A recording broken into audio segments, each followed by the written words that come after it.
अब हम जो है वो थर्मल प्रॉपर्टीज के साथ स्टार्ट करेंगे ग्रेविटेशन के बाद।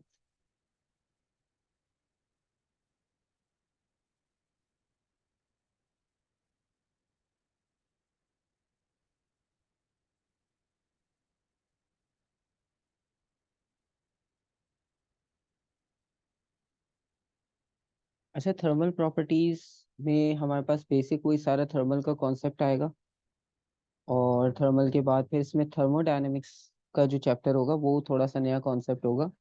लेकिन उससे पहले थर्मल प्रॉपर्टीज में देख लेते हैं कि हमारे पास कौन से कॉन्सेप्ट्स ऐसे हैं जो हमें दोबारा से रिव्यू करने। कुछ इसमें से वो भी होंगे जो आप पहले ओ लेवल्स में करके आ चुके हो, कुछ उसमें एक्सटेंशंस होंगी, क्योंकि लास्ट ईयर जिन्होंने भी एग्ज़ाम दिया था तो उसमें सिलेबस चेंज था, और उसमें काफ़ी टॉपिक्स ऐसे थे जो रिमूव कर दिए थे, लेकिन वो अब आपके पास इंक्लूड होंगे एएस में। तो आपके पास पहला कॉन्सेप्ट होगा हीट कैपेसिटी का।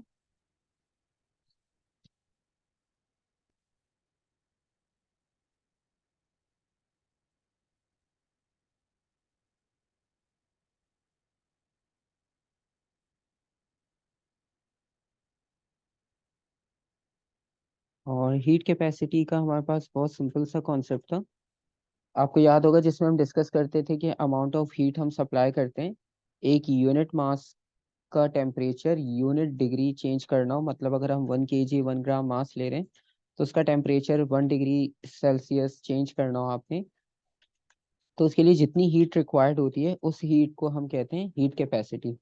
ठीक है। तो और उसमें अगर हम जर्नल स्पेसिफिक बात नहीं करते, मतलब अगर हम उसमें मास और टेम्परेचर की बात नहीं करें स्पेसिफिक, सिर्फ हम रैंडम मास और रैंडम मैटर और रैंडम टेम्परेचर की बात करें, तो उसको हम सिर्फ हीट कैपेसिटी कहते हैं।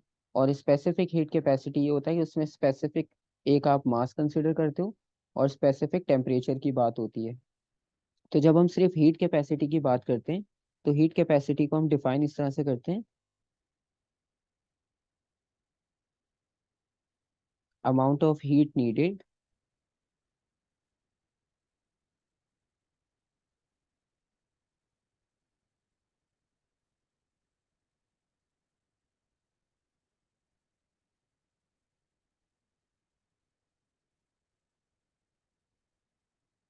To bring a unit change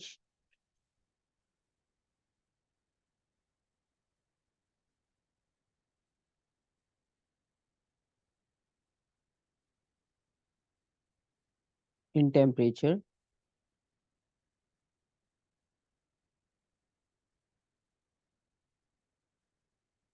तो इसमें यूनिट टेम्परेचर हमारे पास चेंज होगा, और हम इसमें सिर्फ सब्सटेंस की बात करेंगे।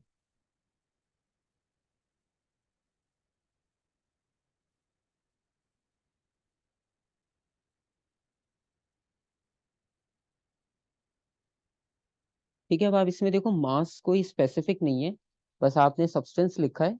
और सब्सटेंस का मतलब ये है कि मास इसमें ज़रूरी नहीं है कि आप यूनिट लो, तो वो कोई भी आपके पास सब्सटेंस हो सकता है, उस सब्सटेंस का जो भी टेम्परेचर का चेंज होगा हम उसकी बात कर रहे हैं। ठीक है। और इसका फॉर्मूला भी सिंपल सा था, C is equals to Q/Δt। Q represent करेगा हीट को,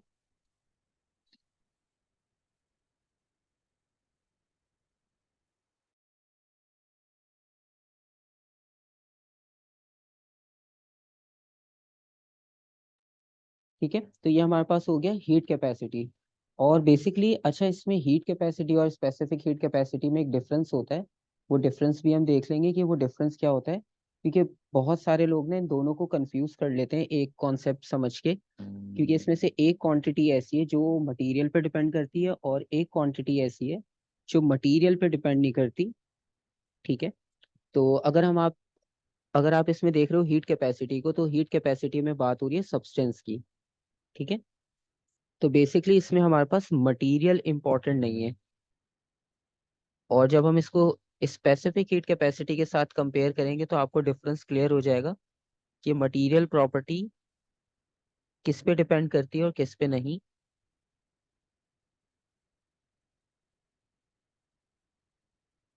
it is not a material property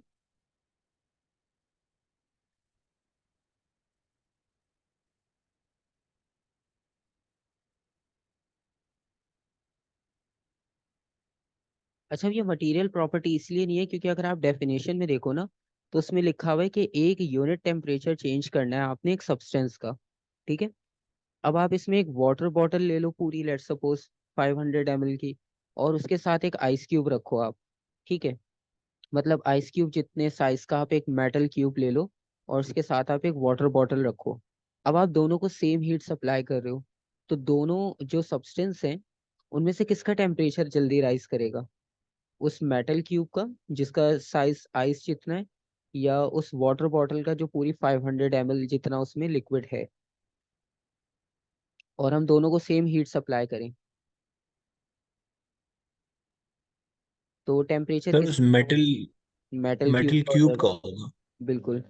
ठीक है, क्योंकि अब आपको पता है क्योंकि उसका साइज छोटा है, और 500 ml का मतलब ये है कि आपके पास वो 500 ml की क्वांटिटी उसमें ज्यादा है, और वाटर वैसे ही ज्यादा टाइम लेता है हीट कंज्यूम करने में।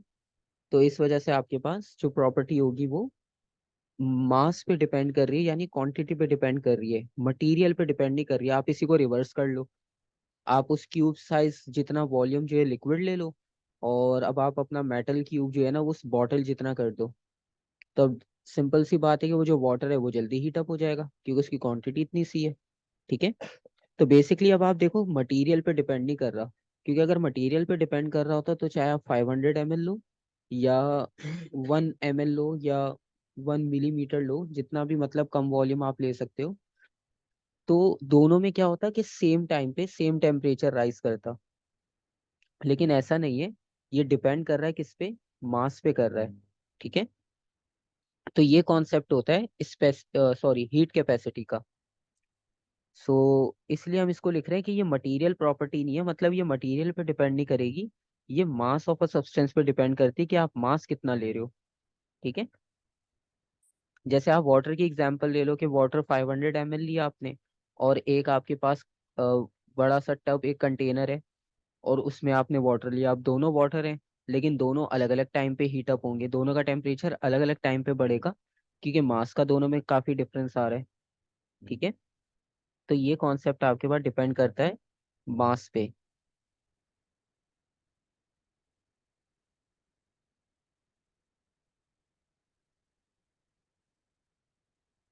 सो इट डिपेंड्स अपॉन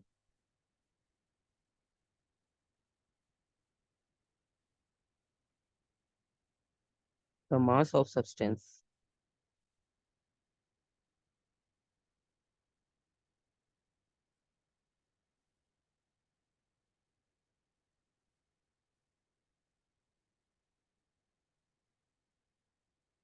ठीक है। तो ये चीज इसमें मतलब है, तो ये माइनर से डिफरेंस। लेकिन आपको पता है फिर ये एमसीक्यूज में जब चीजें पूछी जाती है ना, तो बस ये माइनर से ही डिफरेंस से आपके पास ऑप्शंस का वेरिएशन चेंज हो जाती है। तो इसलिए हमारे पास ये हमने पॉइंट याद रखना है कि सिर्फ हीट कैपेसिटी की जब बात होगी तो वो मास पे डिपेंड करेगी, मटेरियल पे नहीं। इसका मतलब ये है कि जितना ज्यादा हम मास यूज करेंगे, उतना ज्यादा हमें हीट रिक्वायर्ड होगी उसे हीट करने के लिए,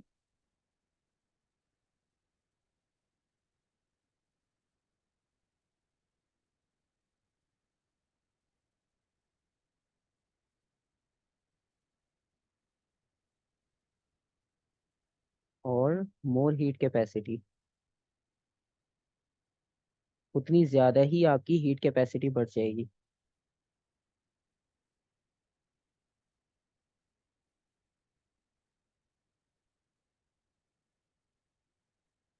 क्योंकि आप उतनी ज्यादा हीट कैपेसिटी कंज्यूम कर रहे हो।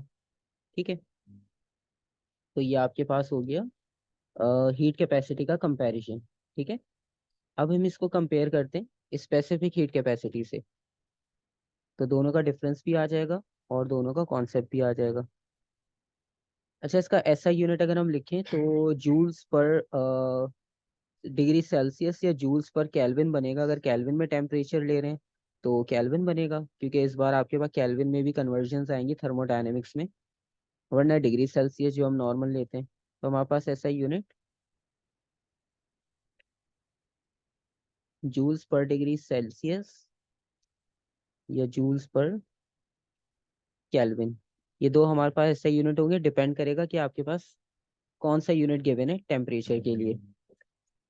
और दूसरा कॉन्सेप्ट के साथ हम इसे कंपेयर करें तो वो स्पेसिफिक हीट कैपेसिटी का कॉन्सेप्ट है।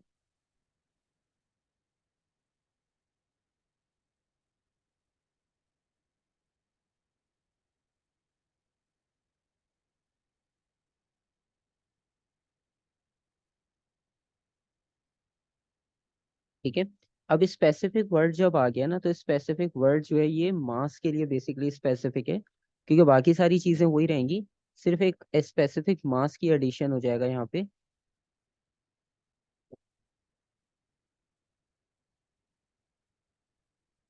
तो amount of heat needed,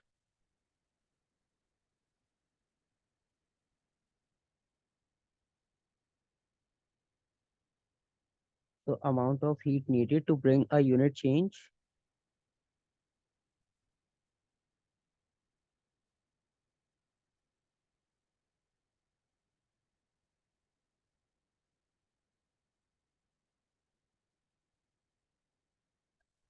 to bring a unit change in temperature,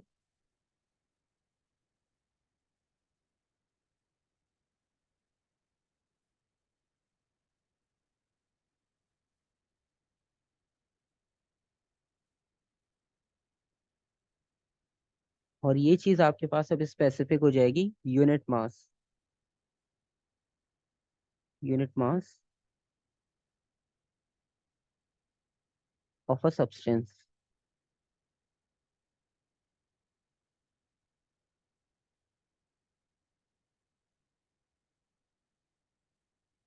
ठीक है, तो अब आपको एक तो डेफिनेशन में डिफरेंस नजर आ रहा है, मास में हमने स्पेसिफाई कर लिया इसको as compared to heat capacity के, और फॉर्मूला में भी मास की क्वांटिटी को हम ऐड कर लेंगे। C is equals to amount of heat, unit mass and change in temperature. ठीक है। और इसके ऐसा यूनिट में केजी का एडिशन हो जाएगा, बाकी सारी चीजें वैसी रहेगी, मतलब जूल्स पर केजी इंटू डिग्री सेल्सियस या केल्विन के साथ लिखेंगे हम इसे। ठीक है। और बाकी हमारे पास फॉर्मूला आ गया, और इसको हम Q is equals to C M delta T भी लिख सकते हैं, क्योंकि हमारे पास जो अमाउंट ऑफ हीट होगी वो हमारे पास Q से रिप्रेजेंट कर सकते हैं जब हमारे पास वो चीज़ हमें फाइंड आउट करनी हो। ठीक है। और इसमें मेजॉरिटी आपके पास जो केसेस होंगे वो डिग्री सेल्सियस में ही मिलेंगे आपको।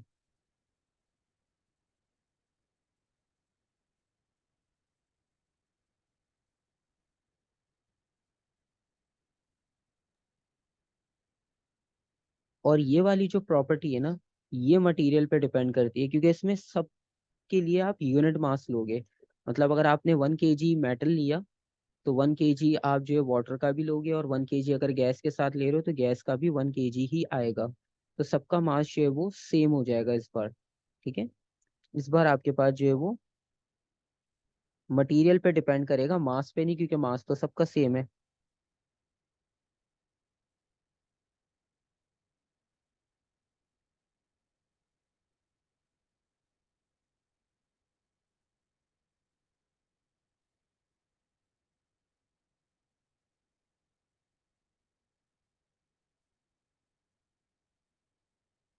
तो ये मास से डिपेंड इंडिपेंडेंट होगा, और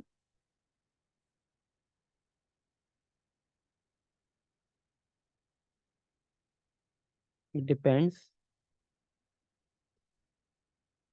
अपॉन द मटेरियल प्रॉपर्टी।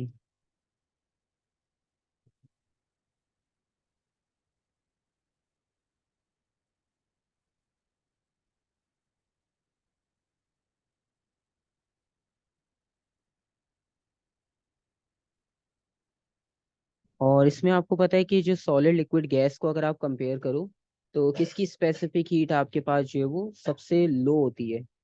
अगर आप स्पेसिफिक हीट कैपेसिटी की बात करो तो सबसे लीस्ट स्पेसिफिक हीट कैपेसिटी किसकी होगी?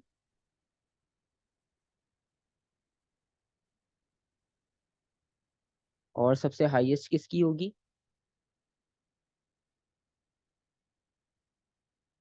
अगर हम स्पेसिफिक हीट कैपेसिटी की बात करें तो सबसे लीस्ट होगी सॉलिड की, फिर आएगा लिक्विड,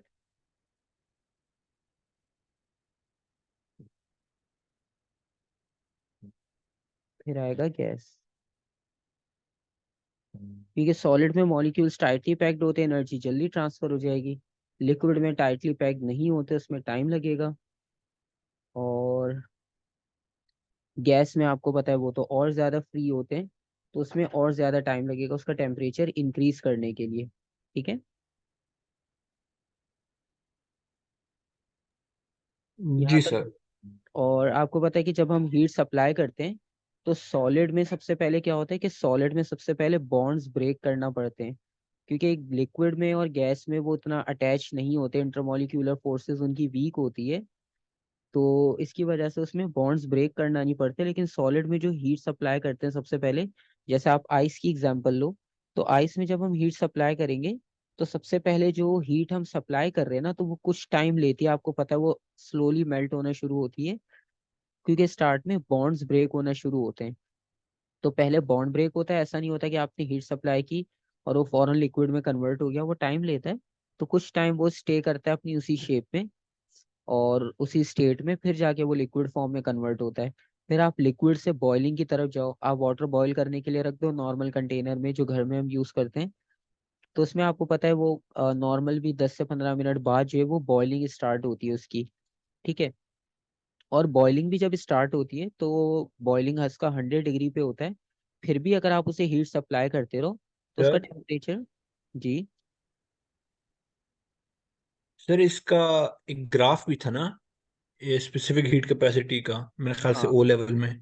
ओ लेवल्स में था कि वो जो स्टेट चेंज का बनाते हैं हम। तो जी जी, उसी हाँ, का। तो अब वही बात है कि हमारे पास जब हम बॉइलिंग की तरफ जाते हैं तो 100 पे बॉईल तो हो जाता है, लेकिन हम कंटिन्यूसली हीट सप्लाई करेंगे ताकि इसकी स्टेट गैस में कन्वर्ट हो जाए।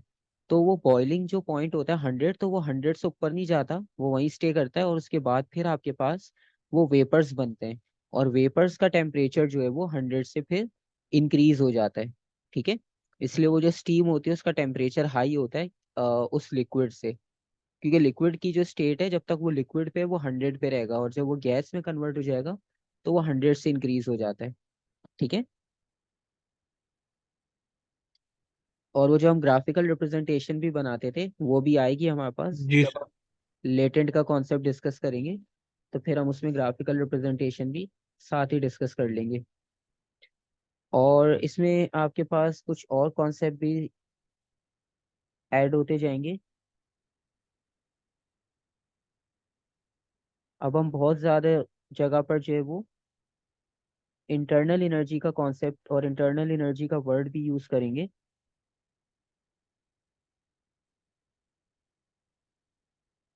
अब इंटरनल एनर्जी में होगा ये कि ये बेसिकली सम होता है काइनेटिक एनर्जी का और पोटेंशियल एनर्जी का। मतलब ऐसा होता है कि हम नॉर्मली अब प्रोसेस तो देख रहे हैं, लेकिन हम उसको इतना माइक्रोस्कोपिक नहीं देख पा रहे होते। ठीक है। लेकिन अगर हम उसको माइक्रोस्कोपिक ऑब्जर्व करें मॉलिक्यूल्स की टर्म्स में, तो वहां पर आपको यही प्रोसेस मिलेगा कि ये सम होगा आपके पास, द सम ऑफ माइक्रोस्कोपिक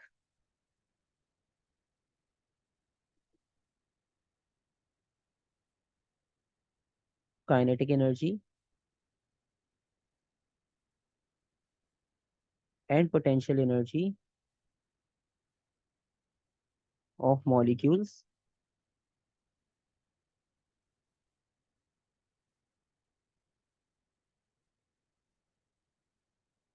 ठीक है। तो ये माइक्रोस्कोपिक सम होता है काइनेटिक एनर्जी और पोटेंशियल एनर्जी का। ठीक है। और जो हम बात कर रहे थे सेम टेम्परेचर की, तो वो क्वेश्चन ये बनेगा आपके पास, और ये आपसे पूछ भी लेते हैं इन टर्म्स ऑफ मॉलिक्यूल्स कि वाई टेम्परेचर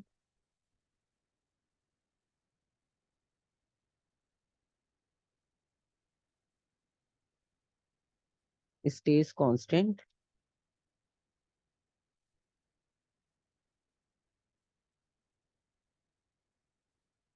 during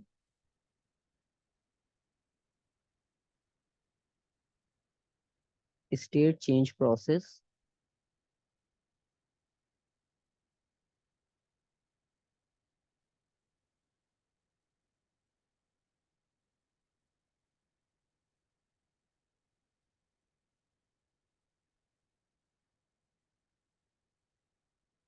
तो अब आपसे अगर वो पूछे कि इन टर्म्स ऑफ मॉलिक्यूल्स आप एक्सप्लेन करो कि जब स्टेट चेंज हो रही होती है तो टेम्परेचर आपके पास कांस्टेंट क्यों होता है। तो अभी हमने जिस तरह से डिस्कस किया बॉन्डिंग वाला प्रोसेस पूरा, तो आप इसके आंसर में इस तरह से लिखोगे कि जो टेम्परेचर होता है वो डिपेंड करता है काइनेटिक एनर्जी पे। टेम्परेचर डिपेंड्स अपॉन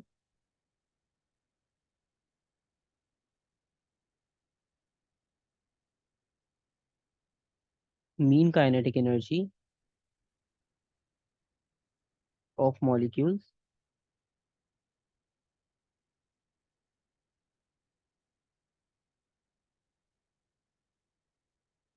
ठीक है, तो ये आपके पास काइनेटिक एनर्जी पे डिपेंड कर रहा होगा, और वो जो हम हीट सप्लाई कर रहे हैं बेसिकली, तो वो हीट सप्लाई यूटिलाइज कहाँ पर हो रही है, वो वर्क डन में यूटिलाइज हो जाती है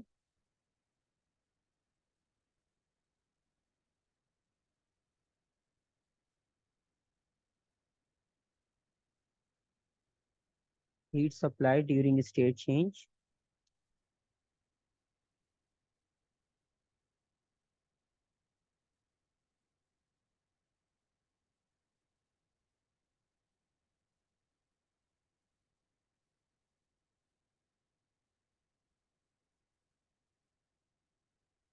तो heat supply during state change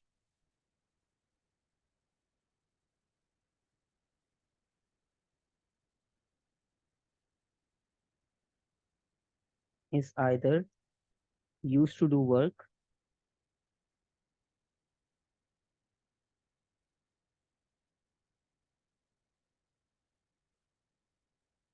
और ये वर्क आपके पास किसके अगेंस्ट होगा, intermolecular forces.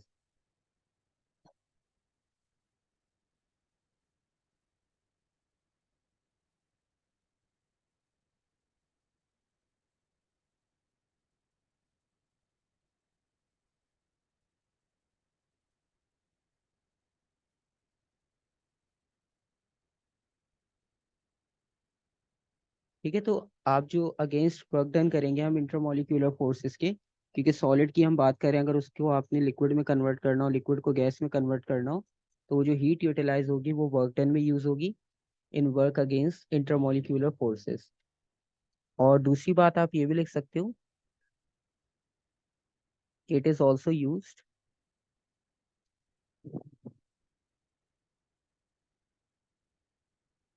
To increase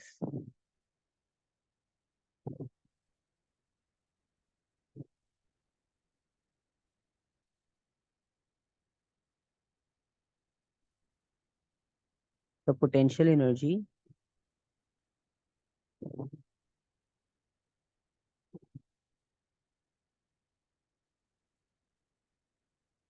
So it is used to increase the potential energy of molecules।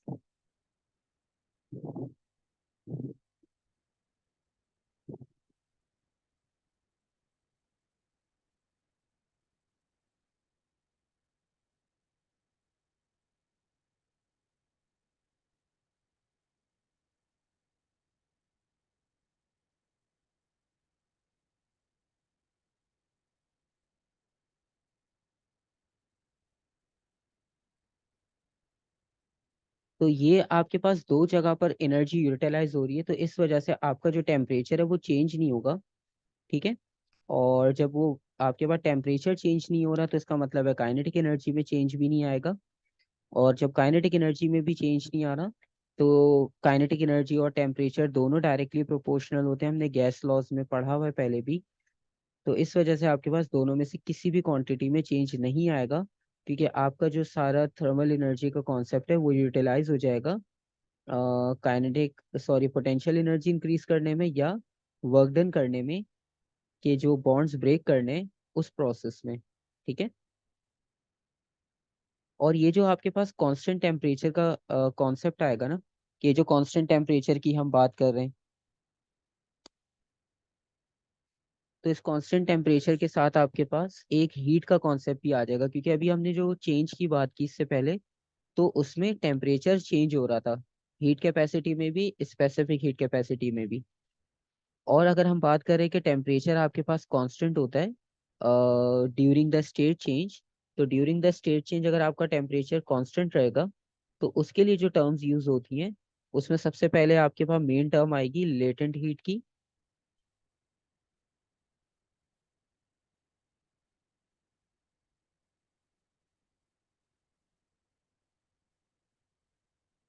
तो लेटेंट हीट का कॉन्सेप्ट में सबसे इंपॉर्टेंट चीज ये होती है, और ये बाकियों से डिफरेंट भी इसीलिए क्योंकि इसमें टेम्परेचर चेंज नहीं होता। जिस तरह आप आइस क्यूब को लाके रूम टेम्परेचर पे रख दो, तो अब आपने रूम टेम्परेचर पे रखा है, आप कोई एक्सटर्नल हीट सप्लाई नहीं कर रहे उसको। तो जब आप उसे रूम टेम्परेचर पे लाके रखोगे, तो उसमें कोई एक्सटर्नल आप हीट सप्लाई नहीं करोगे, जो सराउंडिंग की हीट है वही उसे मिल रही होगी। और वो आपको पता है कि थोड़े टाइम बाद लिक्विड पूरा बन भी जाएगा, तो बेसिकली आपके पास स्टेट भी चेंज हो गई और आपको एक्सटर्नल हीट भी सप्लाई नहीं करनी पड़ी। तो इस तरह के जो प्रोसेस होते हैं ना, ये जो हीट उसको सराउंडिंग से मिल रही है, तो इसको लेटेंट हीट कहते हैं, क्योंकि इसमें टेम्परेचर भी चेंज नहीं करना पड़ा आपको, ना हीट सप्लाई करनी पड़ी, और आपके पास ऑटोमेटिक आपकी स्टेट भी चेंज हो गई सराउंडिंग की नेचुरल हीट की वजह से।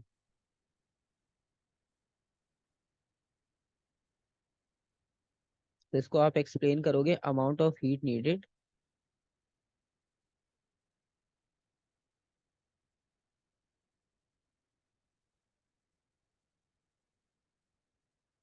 तो amount of heat needed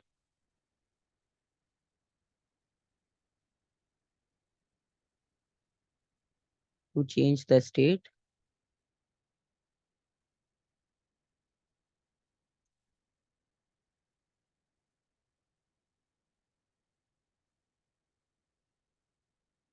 off a substance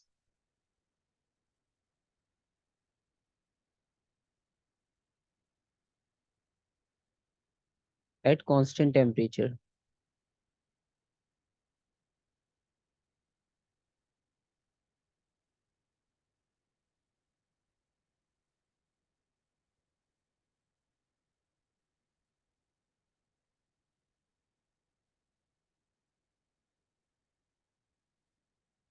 तो लेटेंट हीट में आपके पास दूसरी हीट से यही डिफरेंस आता है कि यहाँ पर आपके पास टेम्परेचर कांस्टेंट होता है। और अगर आपसे वो पूछे स्पेसिफिक लेटेंट हीट, तो स्पेसिफिक लेटेंट हीट को आप कैसे डिफाइन करोगे? अगर इसी में आप वर्ड एक स्पेसिफिक लेटेंट हीट भी ऐड कर दो,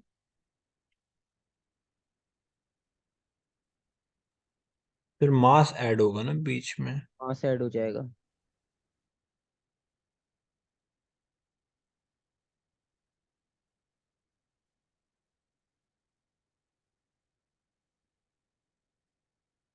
तो अगर हम स्पेसिफिक लेटेंट हीट की बात करें, तो पूरी डेफिनेशन सेम रहेगी हमारे पास।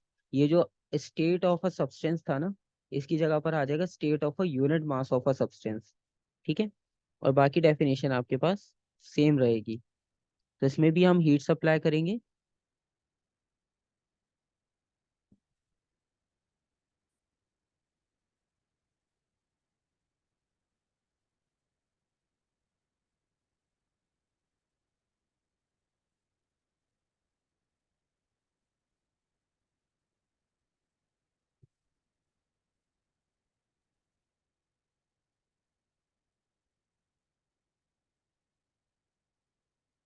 तो आप हीट सप्लाई कर रहे हो बेसिकली यूनिट मास में।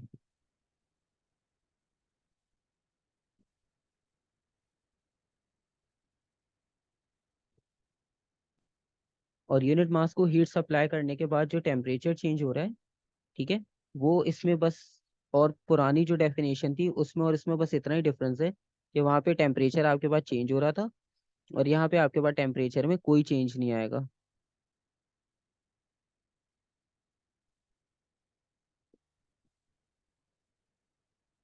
नो चेंज इन टेम्परेचर और कांस्टेंट टेम्परेचर।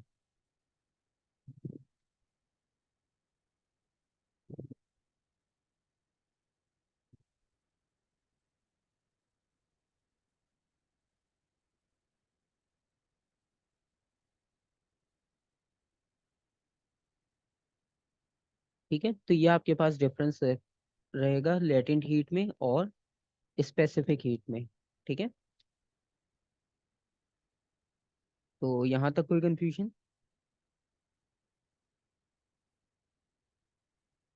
नहीं सर। ठीक है, और इसी को आप स्पेसिफाई कर लोगे ना, तो स्पेसिफिक आपके पास दो एग्जांपल्स बनती हैं। और वो दो एग्जांपल्स कौन सी होती है? एक तो हमारे पास होती है मेल्टिंग की, जो अभी हमने आइस की बात की। ठीक है, तो वो आइस वाले कॉन्सेप्ट को हम क्या कहते हैं बेसिकली? यहाँ इसके बाद जो है वो लेटेंट हीट आपके पास दो तरह की होती है। एक प्रोसेस वो होता है जिसमें आपके पास जो कन्वर्जन हो रही होती है वो सॉलिड से लिक्विड में कन्वर्ट होता है।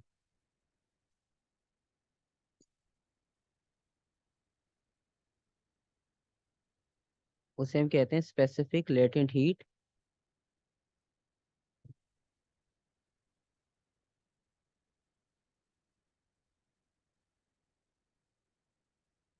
Of fusion.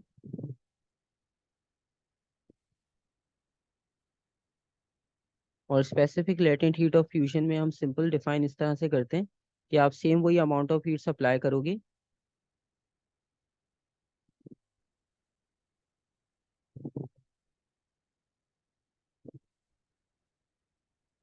So amount of heat needed to change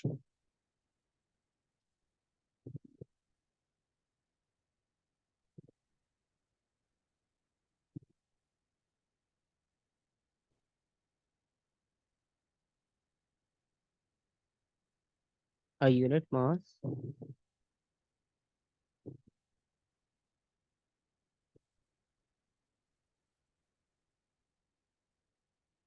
of solid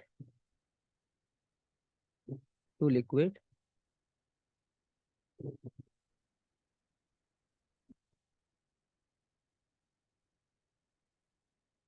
तो इसमें आपके पास सॉलिड से लिक्विड में चेंज आएगा।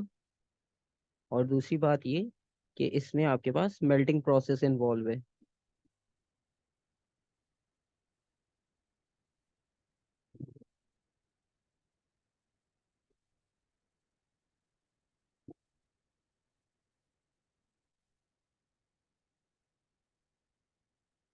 और इसके लिए जो फॉर्मूला बनता है वो फॉर्मूला भी आपके पास चेंज हो जाएगा थोड़ा सा।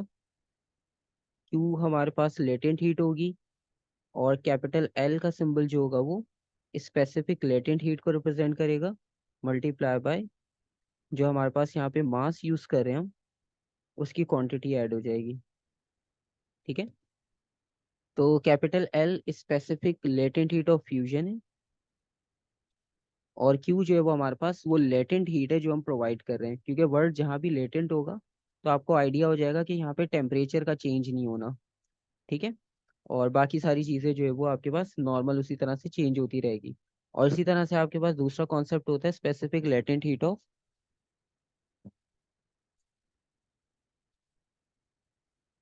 वेपराइजेशन।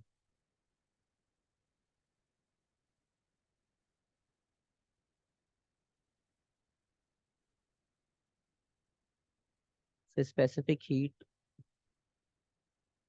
और ये लेटेंट हीट है।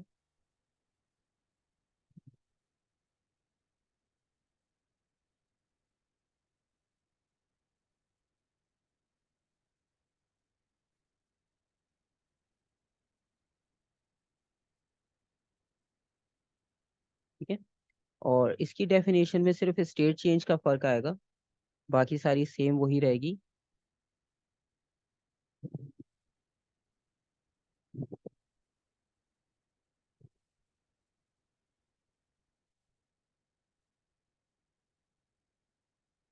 Amount of heat needed to change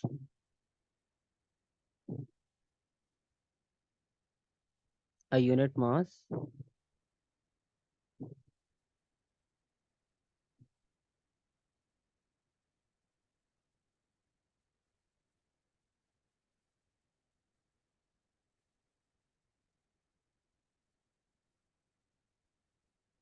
of liquid to gas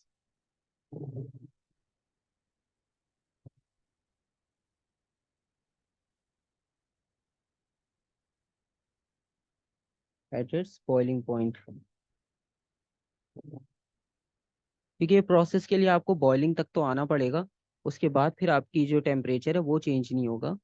और इसके लिए आप simple Q is equals to LV into M, वही सेम फॉर्मूला यूज करोगे, सिर्फ यहाँ पे हम इसको LV और इसको LF कर देंगे ताकि दोनों में डिफ्रेंशिएट आप कर सको। ठीक है, तो ये आपके पास कुछ हीट के कॉन्सेप्ट्स हैं बेसिक। क्योंकि कुछ जो सिलेबस चेंज की वजह से पहले रिमूव हो गए थे, वो टॉपिक आपके पास अब इंक्लूड होंगे, तो इसलिए ये लेटेंट का कॉन्सेप्ट हमारे पास आपको करना है। ठीक है, तो ये हमारे पास कुछ चीज़ें हैं फर्स्ट चैप्टर हीट से रिलेटेड।